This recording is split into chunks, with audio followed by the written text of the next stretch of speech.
नमस्कार. मॅक्स महाराष्ट्रमध्ये आपलं स्वागत आहे. मी आहे किरण सोनावणे आणि महाराष्ट्रातली महत्त्वाची बातमी म्हणजे सध्या मराठा आरक्षण आणि ओबीसीच्या संदर्भामध्ये मोठा गदारोळ माजलेला असताना सरकार एकीकडे वेगळ्या पद्धतीनं सांगतायत, बाकीचे सरकारमधले नेते वेगळ्या पद्धतीनं बोलतायत आणि त्यात एक बातमी आलेली आहे की राज्य मागासवर्गीय आयोगाच्या अनेक सदस्यांनी जवळपास 3 ते 4 सदस्यांनी राजीनामा दिल्याची बातमी आपल्या समोर येत आहे. या संदर्भात बोलण्यासाठी आपल्यासोबत राज्य मागासवर्गीय आयोगाचे जे सदस्य आहेत लक्ष्मण हाके सर, ते आता आपल्या सोबत आहेत. लक्ष्मण हाके सर, काय सांगाल तुम्ही या संदर्भात? नमस्कार. तुम्ही जी आता माहिती दिलेली आहे ती थोडीशी वास्तव आहे असंच म्हणावं लागेल.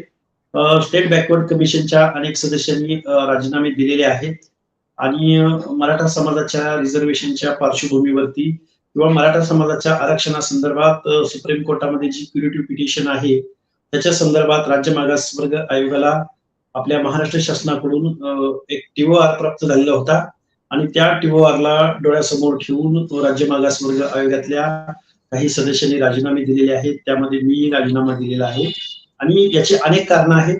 गव्हर्नमेंटचा, महाराष्ट्र स्टेट गव्हर्नमेंटचा, शासन प्रशासनाचा डायरेक्ट इंटरफिअरन्स असेल किंवा अनेक काही गोष्टी असतील. राज्य मागासवर्ग आयोगाला एक स्टॅट्युटरी बोर्ड असताना किंवा स्वायत्त संस्था असताना किंवा संविधानिक अधिकार असताना त्यांच्या अधिकारामध्ये शासनाचा डायरेक्ट इनडायरेक्ट इंटरफिअरन्स होता आणि त्या इंटरफिअरन्सला म्हणजे व्यथित होऊन अनेक सदस्यांनी राजीनामा दिलेला आहे. हाके सर, तुम्ही असं म्हणतात की राज्य सरकारचा त्याच्यामध्ये हस्तक्षेप होत होता, दबाव येत होता. नेमका कशा प्रकारचा दबाव येत होता आणि काय कारणाने काय तुम्हाला सूचना मिळत होत्या आणि कोणाकडून मिळत होत्या?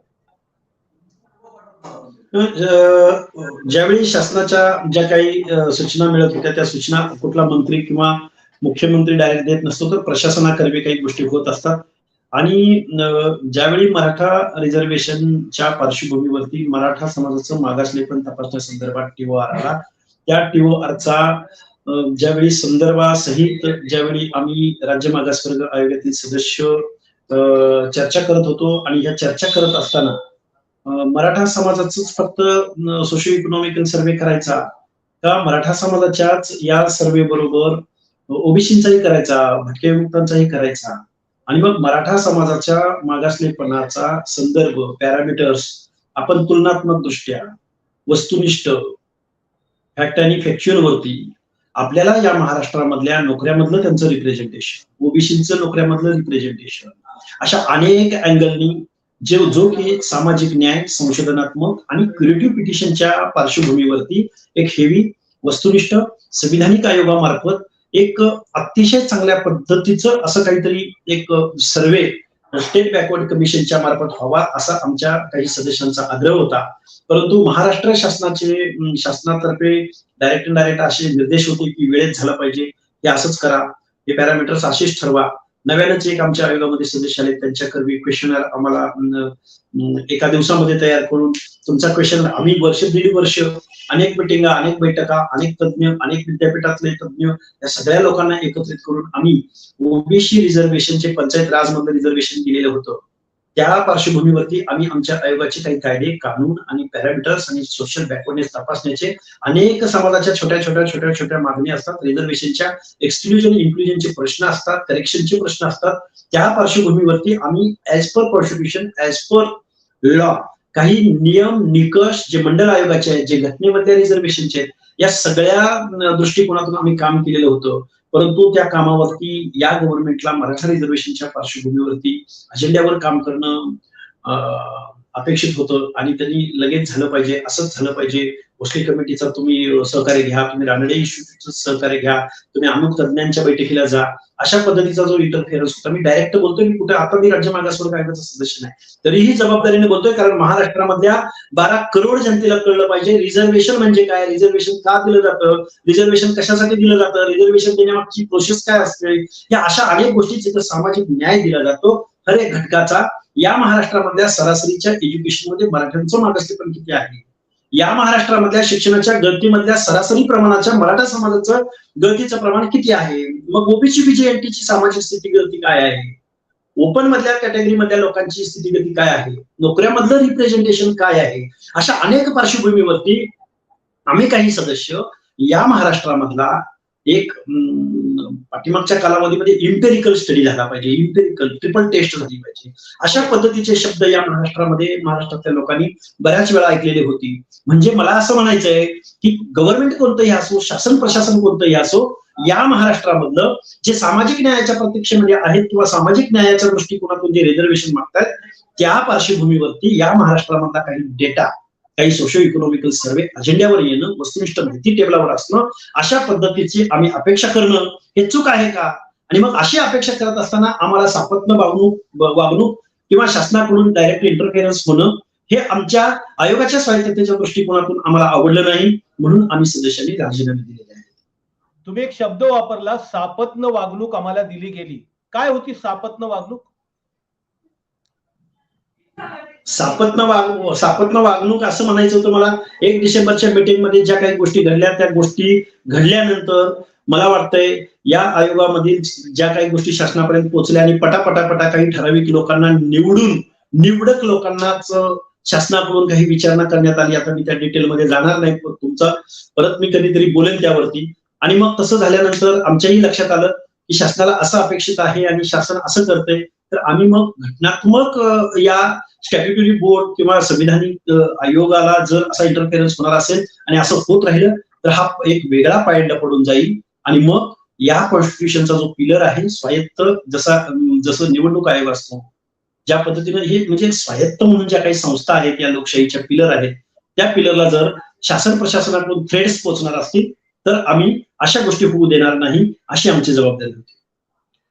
हाके सर, तुम्हाला मी थेट प्रश्न असा विचारतोय की याचं राज्य मागासवर्गीय आयोगाकडून आता सध्या किंवा सरकारकडून राज्य मागासवर्गीय आयोगाने मराठा समाजाला आरक्षण मिळावं यासाठी जाणीवपूर्वक काही गोष्टी केल्या जात आहेत का, की त्याच पद्धतीनं टार्गेट ठरवून अहवाल केला जातो आहे आणि त्या पद्धतीनं त्यामुळे त्याचा राग राज्य मागासवर्गीय आयोगाच्या सदस्यांना काही आला आणि म्हणून त्यांनी राजीनामा दिलेला आहे? नाही, असं नसतं. बघा, मी खूप जबाबदारीनं बोलतोय.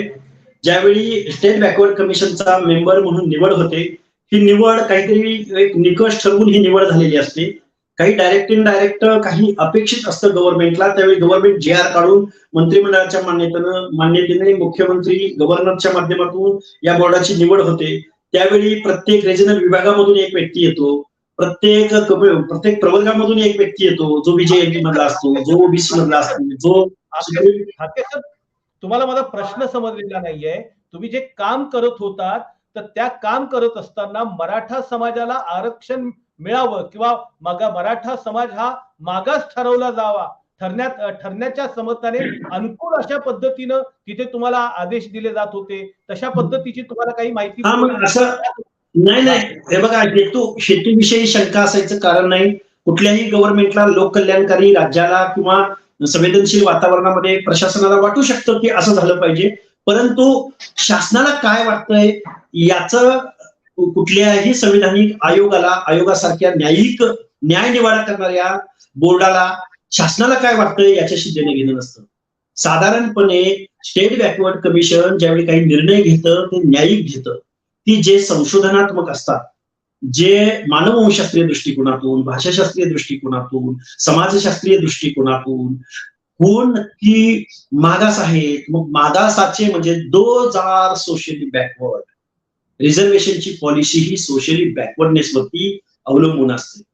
आणि मग सोशली बॅकवर्डनेसचा पॅरामीटर जोपर्यंत तुम्ही पूर्ण करू शकत नाही तोपर्यंत तुम्ही एज्युकेशन आणि नोकऱ्यामध्ये रिप्रेझेंटेशनच्या कडे जाऊ शकत नाही. आणि मग सामाजिक दृष्ट्या मागास, मग नोकऱ्यामधलं रिप्रेझेंटेशन, शिक्षणामधलं प्रतिनिधित्व, या दोन्ही गोष्टीचा जोपर्यंत वेळ बसत नाही तोपर्यंत तुम्ही इकॉनॉमिकल बॅकवर्डनेस पर्यंत पोहोचू शकत नाही. आणि या सर्कमस्टन्सेस मध्ये त्याचे काही निकष आणि त्याचं वेटेज ठरलेलं आहे. आणि मग या वेटेजला जर तुम्ही आम्ही असं म्हणतोय म्हणून करा असं जर म्हणत असाल तर ते वेटेज बदलतं, उद्देश बदलतो. या वेटेज मधला जर परफॉर्मन्स बदलला किंवा वेटेज बदललं तर उद्देश बदलतो, आणि उद्देश बदलला तर मग जे गायकवाड आयोगाचं सुप्रीम कोर्टामध्ये झालं तेच परत होऊ शकतं. हे आम्ही एक तज्ञ म्हणून आमचे जे नॉलेज, जे काय आम्ही जे काही एक्झर्शन केलेलं आहे त्यावरून आम्ही सुप्रीम कोर्टाचं जजमेंट 650 पानाचं जजमेंट आहे त्या जजमेंट मधले काही निकष, की असं काय घडलं, अशी काही परिस्थिती या महाराष्ट्रामध्ये घडली की गेल्या 60 वर्षाच्या कालावधीमध्ये मराठा समाजावरती मागासलेपणा आलं. या प्रश्नाच्या उत्तराकडं किंवा त्या 650 पानाच्या जजमेंटकडं ना सरकार त्यावरती विचार करायला तयार आहे, ना या महाराष्ट्रामध्ये विचारवंत त्यावरती विचार करायला तयार आहेत, ना यातली पॉलिसी ठरवणारी जबाबदार माणसं त्या गोष्टीवरती विचार करायला तयार आहेत. मग स्टेट बॅकवर्ड कमिशन ज्यावेळी असा तुलनात्मक संशोधनात्मक हेवी की जो क्युरेटिव्ह पिटिशन म्हणजे तुम्हाला किती संधी आहे की तुम्ही ऑलरेडी सुप्रीम कोर्टानं जजमेंट दिलेलं आहे 650 पानांचं विस्तृत अँगलनं.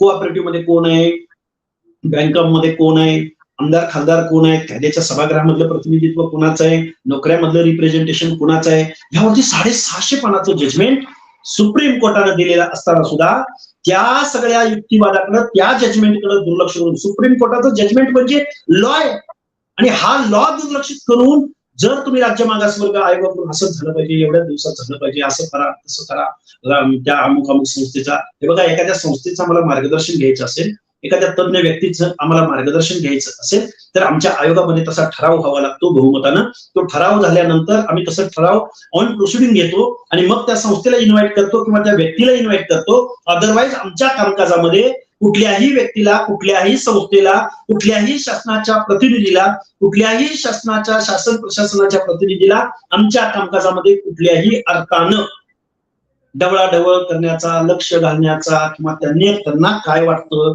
या गोष्टीचा कुठलाही, कारण न्याय निवाडा करणारं हे स्टॅट्युटरी बोर्ड आहे. म्हणून या सगळ्या गोष्टींना डोळ्यासमोर ठेवून स्टेट बॅकवर्ड कमिशनच्या लोकांनी राजीनामा दिलेला आहे आणि राजीनामा देत असताना सुद्धा आता त्या राजीनामा देणाऱ्या व्यक्तीची जात शोधली जाते, राजीनामा देणाऱ्या व्यक्तीचा प्रवर्ग शोधला जातो आणि मग त्या माणसांना तसं बदनाम करण्याचा प्रयत्न केला जातो की या लोकांनी मराठा समाजाला आरक्षण द्यायचं नाही म्हणून राजीनामे दिले.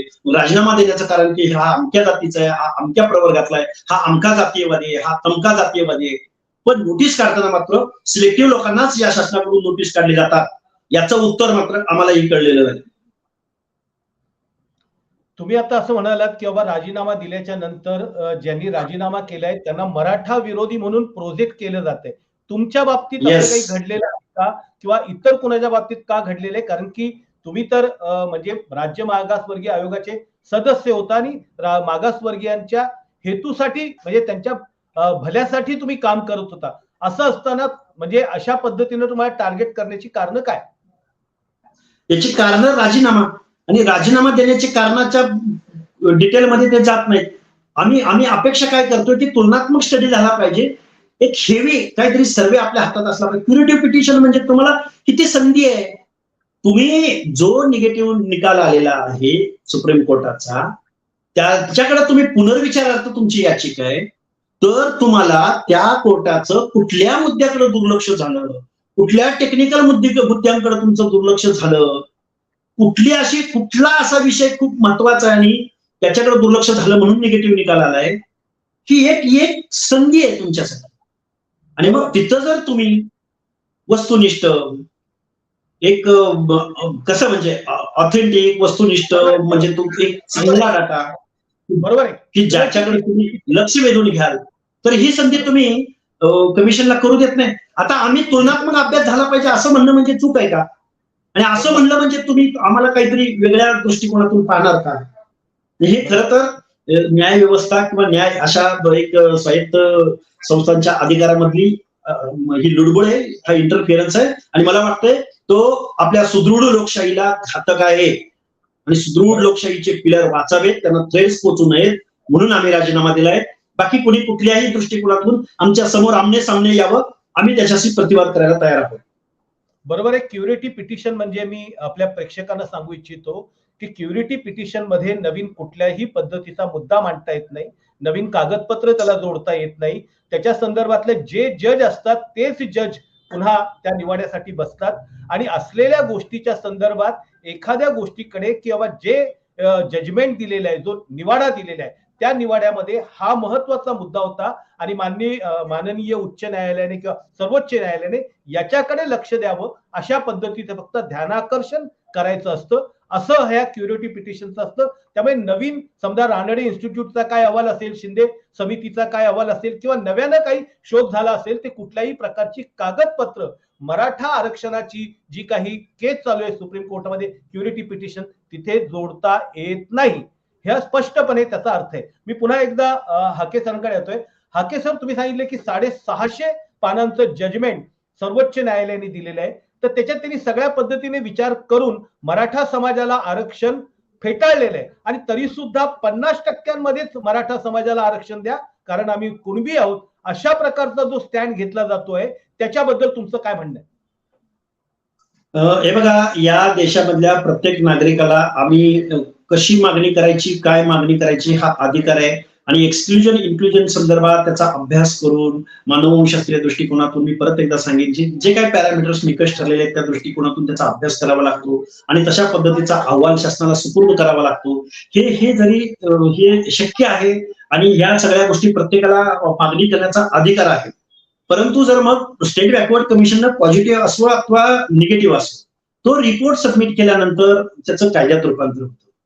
तर मग या पार्श्वभूमीवरती सुप्रीम कोर्ट हे सुप्रीम आहे, सुप्रीम कोर्टाचा निकाल म्हणजे कायदा आहे आणि मग याकडे दुर्लक्ष करायचं आणि मग आम्हाला मग कुणबी ऑलरेडी ओबीसी मध्ये आहे, मग कुणब्याचा दाखला जर तुम्हाला मिळाला किंवा कुणब्याचं सर्टिफिकेट किंवा डॉक्युमेंट मिळून जर तुम्ही कुणबी डॉक्युमेंट घेण्यात सक्सेस झाला तर तुम्ही तुमचं ओबीसी रिझर्वेशन फुलफिल झालं.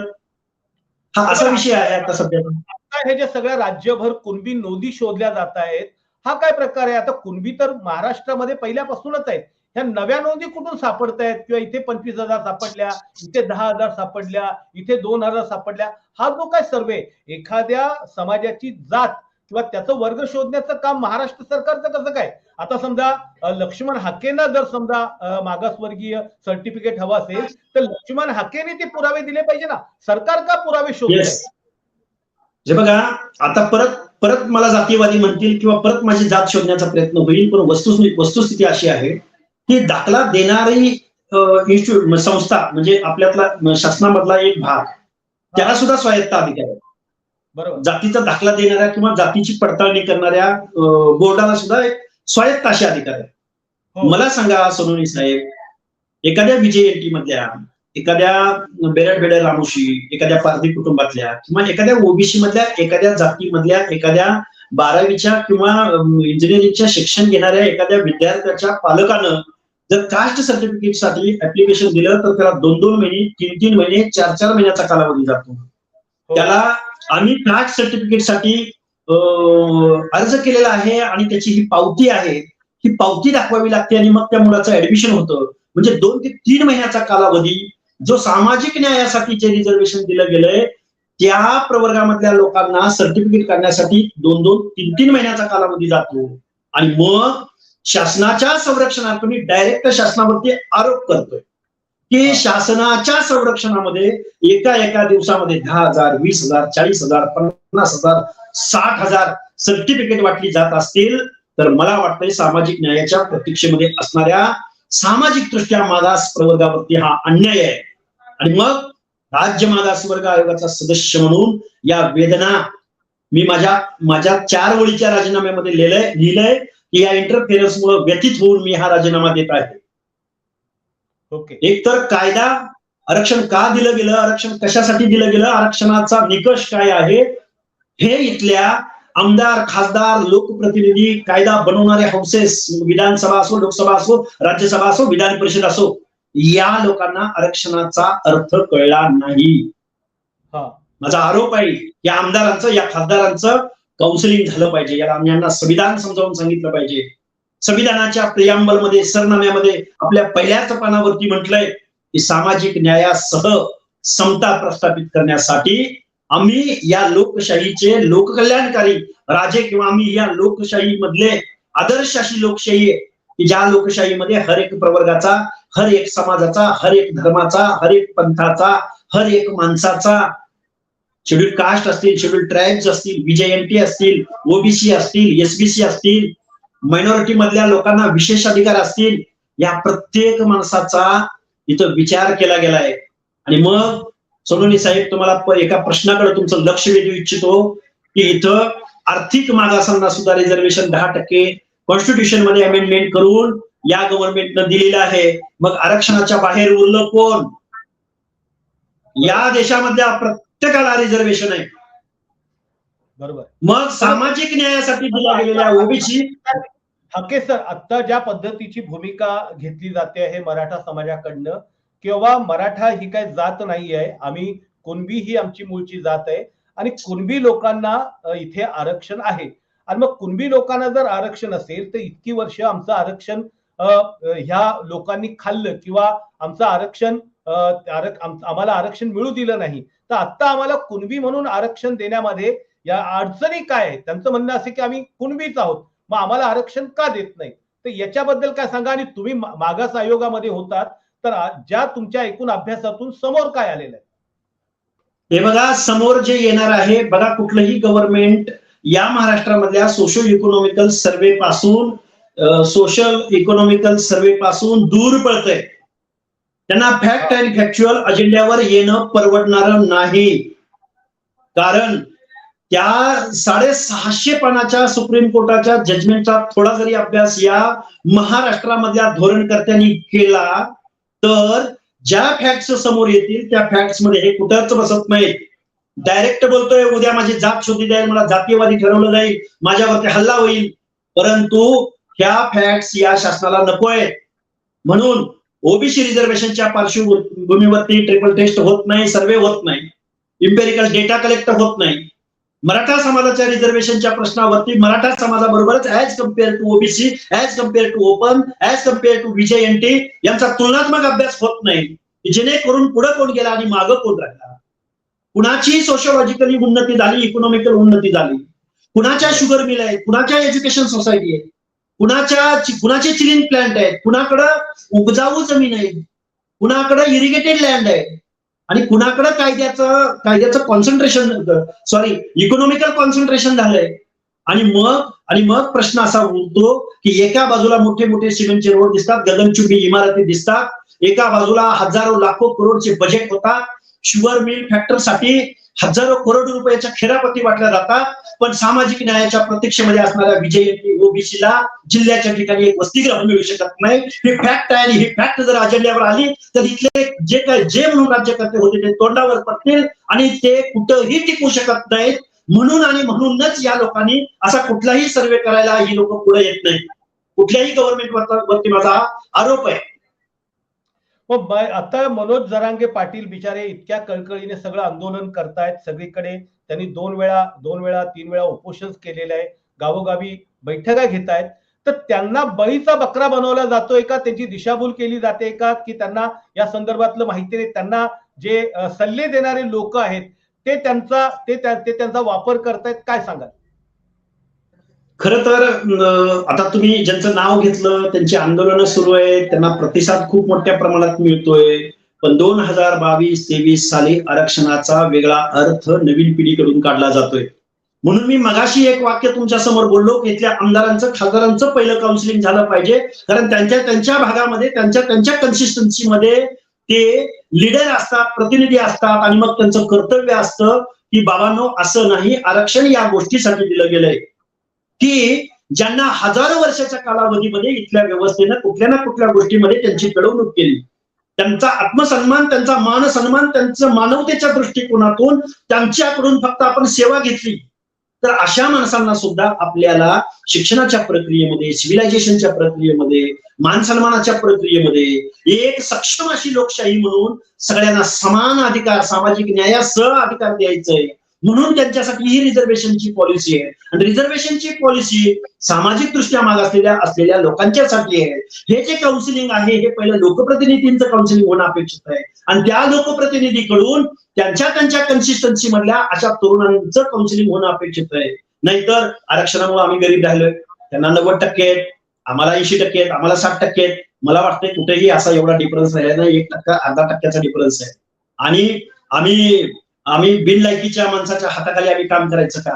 हे अशा पद्धतीची जी वक्तव्य येत आहेत, आम्ही त्यांना फुकट शिक्षण मिळतंय आणि आम्हाला एवढी फी भरावी लागते, अशा पद्धतीची जी नवीन पिढीकडून जी काही एक युक्तिवाद येत आहेत, मला वाटतं हे या देशाच्या निकोप लोकशाहीच्या, निकोप समाज व्यवस्थेच्या दृष्टिकोनातून विरोधामध्ये जाणारी वक्तव्य नवीन जनरेशन कडून येत आहेत. कारण आमच्या संविधानाचं मूलभूत तत्व, आमच्या संविधानामधल्या प्रत्येकाचा समान अधिकार, आमच्या इथल्या व्यवस्थेनं हजारो वर्षे इथल्या गावगाड्यामधल्या SC ST OBC BJNT प्रवर्गाला माणुसकीची हीनतेची वागणूक दिली, माणुसकीच्या दृष्टिकोनातून वागणूक दिली नाही, म्हणून त्यांच्या बेसला ही रिझर्वेशन पॉलिसी आहे. रिझर्वेशन म्हणजे आर्थिक प्रोग्राम नव्हे, रिझर्वेशन म्हणजे गरिबी हटाव प्रोग्राम नव्हे, रिझर्वेशन म्हणजे या समाज व्यवस्थेमधल्या हर एक माणसाचं प्रतिनिधित्व आहे, रिप्रेझेंटेशन आहे. हे या महाराष्ट्रामधल्या तरुण पिढीला समजावून सांगावं लागेल. बरोबर आहे. अत्यंत महत्वाचा मुद्दा तुम्ही मांडला. मी शेवटच्या प्रश्नाकडे येतोय.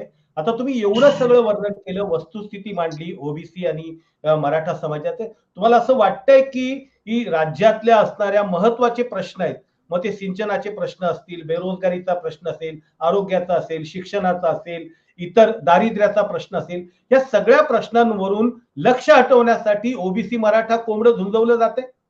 येस, मी तुमच्या या मताशी खूप छान प्रश्न आहे तुमचा, की या प्रश्नावरती कोणीही बोलायला तयार नाही. हे बघा, आत्ताच आपण जागतिकीकरणाचं उदाहरण स्वीकारलं, खासगीकरण, उदारीकरण, जागतिकीकरण, की जी या फक्त भारतापुरताच हा प्रश्न नाही, तर हा युनिव्हर्सल हा प्रश्न आहे. आणि मग जागतिक एक नॅचरल जी एक प्रोग्रेस एक असतो, त्या प्रोग्रेसच्या दृष्टिकोनातून आपल्याला हे खासगीकरणाचं, उदारीकरणाचं, जागतिकीकरणाचं धोरण अवलंबावं लागतं. पण हे धोरण अवलंबत असताना सामाजिक न्यायाच्या दृष्टिकोनातून, मगाशी मी तुम्हाला उदाहरण दिलं, एका बाजूला मोठे सिमेंटचे रोड होतात, एका बाजूला गगनचुंबी इमारती उभ्या राहतात, एका बाजूला जीएसटीच्या माध्यमातून गेल्या ऑक्टोबरमध्ये सन्माननीय नरेंद्र मोदी साहेबांनी उच्चांकी जीएसटी गोळा केला, पण दुसऱ्या बाजूला शासकीय निमशासकीय आस्थापनामधून हेच नरेंद्र मोदींचं सरकार प्रत्येक ठिकाणाहून हात काढून घेत आहे. प्रायव्हेटायझेशनच्या दृष्टिकोनातून इथं सगळ्या आस्थापना वाटल्या जात आहेत, प्रत्येक ठिकाणाहून अंग काढून घेतलं जात आहे. मग या जीएसटी मधून पैसे गोळा झाले, त्या पैशाचं करायचं काय? आणि मग गरिबीकडे जातोय. गरीब या अर्थाने फक्त इकॉनॉमिकल नाही, तर सामाजिक दृष्ट्या जो सामाजिक न्यायाच्या प्रतीक्षेमध्ये, त्याच्यासाठी बजेटरी तरतूद होत नाही, त्याच्यासाठी वसतिगृह मिळत नाही, त्याच्यासाठी स्पेशली बजेटरी तरतूद होत नाही. सोनवणे साहेब, एका प्रश्नाकडे मी तुमचं लक्ष वेधू इच्छितो. तमाम महाराष्ट्रामधल्या या मॅक्स महाराष्ट्रामध्ये जेवढे फॉलो करणारे, जेवढे ऐकणारे प्रेक्षक आहेत, त्यांना मला सांगायचंय की या महाराष्ट्राचं दरवर्षाचं बजेट हे साधारणपणे 3.5 लाख करोडच्या आगे मागे कमी 19-20 काही होऊ शकतं. म्हणजे 3-3.5 लाख करोड रुपयाचं बजेट या महाराष्ट्राचं आहे. पण या टोटल बजेटमध्ये 100% अर्ध्या लोकसंख्येच्या सामाजिक न्यायाच्या योजनासाठी 0.6, 0.7 म्हणजे 1% सुद्धा बजेटरी तरतूद असू शकत नाही. आणि आपण एका बाजूला म्हणायचं हा फुले शाहू आंबेडकरांचा महाराष्ट्र आहे, हा पुरोगामी महाराष्ट्र आहे, आणि मग 1%च्या आत अर्ध्या लोकसंख्येच्या सामाजिक न्यायाच्या योजनासाठी बजेटरी तरतूद, ती पण कशाची सोनवणे साहेब? आश्रमशाळा, मॅट्रिकोत्तर शिष्यवृत्ती, कुठेतरी महाज्योतीला 100 कोटी रुपये, कुठेतरी वसंतराव नाईक महामंडळाला 550 कोटी रुपये, कुठेतरी त्या तांडा वस्ती सुधार योजनेला 100-150 कोटी रुपये, 3.5 लाख करोडचं बजेट इथं सँक्शन होतं. एका बाजूला 4-5 कारखान्यांना 1,000-1,500 कोटी रुपये एका सईनं देवेंद्र फडणवीस देतात. परंतु सामाजिक न्यायाच्या प्रतीक्षेमध्ये असणाऱ्या या भटक्या विमुक्त जाती जमातींना हे मोठे मोठे पूल झालेत, कोस्टल रोड झालेत, मुंबईमध्ये अनेक योजना आल्या, त्या पुलांच्या खाली जमिनीशी समांतर पालन करून तिथं भटके विमुक्त जाती जमाती राहत आहेत.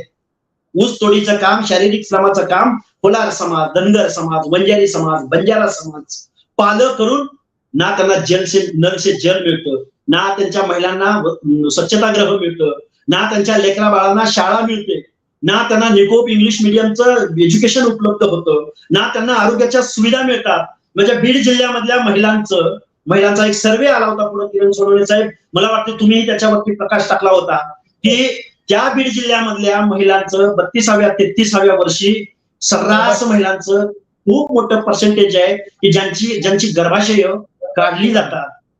हे या महाराष्ट्राचं स्वरूप आहे.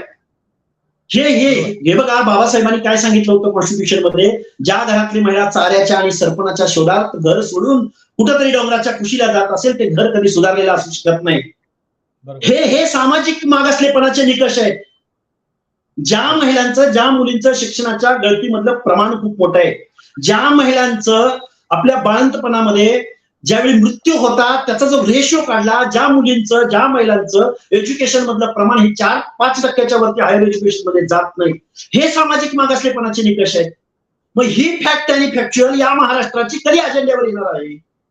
ही आरक्षणाची जी पार्श्वभूमी आहे, महामानव डॉक्टर बाबासाहेब आंबेडकर, महात्मा ज्योतिबा फुले, राजर्षी शाहू महाराज आणि त्याच्या अगोदर इंग्रजांच्या अनेक आयोगांनी, इंग्रजांच्या अनेक मानववंशी शास्त्रज्ञांनी, अनेक समाजशास्त्रज्ञांनी या देशाचं सिव्हिलायझेशन करण्याच्या दृष्टिकोनातून विमुक्त जाती म्हणजे कोण, विमुक्त जमाती म्हणजे कोण, ट्रायबल म्हणजे कोण, शेड्यूल कास्ट म्हणजे कोण, ही संहिता इंग्रजांनी, म्हणजे अमेरिकेमध्ये युनायटेड स्टेट्सच्या जिथं निग्रोंच्या बाबतीमध्ये रिझर्वेशन पॉलिसी राबवली गेली, त्यावेळी महामानव महात्मा ज्योतिबा फुल्यांनी आपल्या गुलामगिरी ग्रंथाच्या प्रस्तावनेमध्ये सांगितलं की माझा हा गुलामगिरी ग्रंथ मी युनायटेड स्टेट्स मधल्या गोऱ्या लोकांना, पॉलिसी मेकर्स लोकांना हा गुलामगिरी ग्रंथ मी अर्पण करत आहे की त्यांचा आदर्श माझ्या या भारत देशामधल्या संसद विवेक बुद्धी जागृत असलेल्या इथल्या धोरणकर्त्यांनी त्यांचा आदर्श घ्यावा आणि अनेक व्यवस्थेमध्ये अनेक स्तर असलेल्या या भारतामध्ये या लोकांना न्याय देण्याच्या दृष्टिकोनातून काही पॉलिसी ठरवली जावी, बरोबर, असं हे धोरण रिझर्वेशनचं होतं. किरण सोनवणे साहेब, धन्यवाद. लक्ष्मण हाके सर, तुम्ही मॅक्स महाराष्ट्राशी तुमच्या ह्या सगळ्या प्रकारचा मुद्दा इथे मांडलेला आहे. हे होते लक्ष्मण हाके सर, ज्यांनी एक राज्य मागासवर्गीय आयोगाच्या सदस्य पदाचा राजीनामा दिलेला आहे. पण ते एकटे नाही, तर त्यांच्याबरोबर अजून 3 जणांनी, असा 4-5 जणांनी या ठिकाणी राज्य मागासवर्गीय आयोगाचा राजीनामा दिलेला आहे. राज्य मागासवर्गीय आयोग हा तो असतो की तो या राज्यामध्ये एकूणच मागास कोण आहे याच्या संदर्भातला सर्वे करून, ज्या कसोट्या दिलेल्या आहेत मागासपणाच्या त्या लावून, त्या संदर्भातला डाटा जमा करणं आणि त्या संदर्भातला अहवाल तयार करून तो केंद्राला देऊन ही जमात मागासवर्गीय प्रवर्गामध्ये मोडू शकते अशा प्रकारचा अहवाल देण्याचं काम ही राज्य मागासवर्गीय आयोग करत असतं. आणि सध्या मराठा आरक्षणाचा मुद्दा आपल्या राज्यात पेटलेला असताना अशा प्रकारे राज्य मागासवर्गीय आयोगाच्या लोकांनी ही राजीनामा देणं या संदर्भात कुठेतरी संशयाचं वातावरण निर्माण होत आहे. त्यांनी ज्या पद्धतीचे आरोप सरकारला केलेले आहेत, ज्या प्रकारच्या दबावाचं राजकारण होतंय या संदर्भातला त्यांनी म्हणजे सांगितलेलं आहे, ही अत्यंत गंभीर बाब आहे. तुम्ही लक्ष्मण हाके सरांचं सगळं ऐकलेलं आहे. तुम्हाला नेमकं या संदर्भात काय वाटतं तुम्ही नक्की कमेंट बॉक्समध्ये लिहा आणि पाहत रहा मॅक्स महाराष्ट्र, आवाज महाराष्ट्राचा. धन्यवाद.